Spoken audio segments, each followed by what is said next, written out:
عايز من حضرتك سيادة العقيد الدكتور أحمد عفيفي، يعني رؤية كده لأهمية الإعلام في الدور اللي المفروض إنه يلعبه في الفترة اللي جاية، وزي ما نقول كده توصيات للقعدة اللي احنا قاعدينها.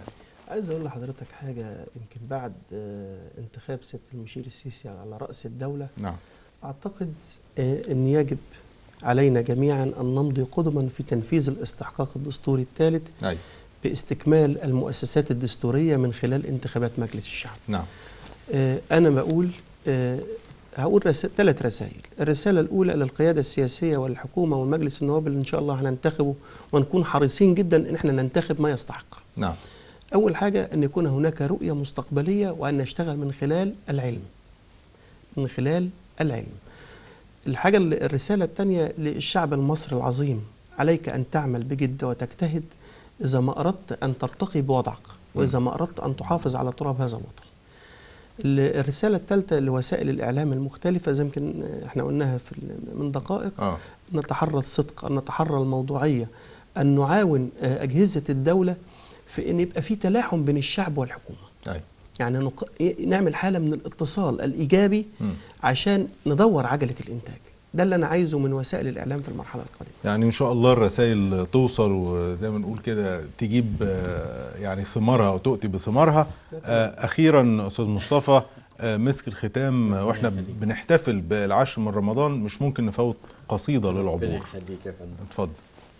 قلب يا تاريخ في سجلاتك، افتح صفحات البطولات، هات مصر اكتوبر بالذات، رجعنا لأحلى ذكريات ومعاها أقوى انتصارات.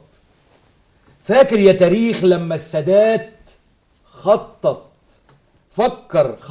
للحرب، وبحيله الذكية وشجاعة قواتنا المصرية، وبأعلى مهارة قتالية، وفي 6 ساعات عبرت كل القوات خط بارليف اللي قالوا عليه حصين، والعالم بهروه المصريين.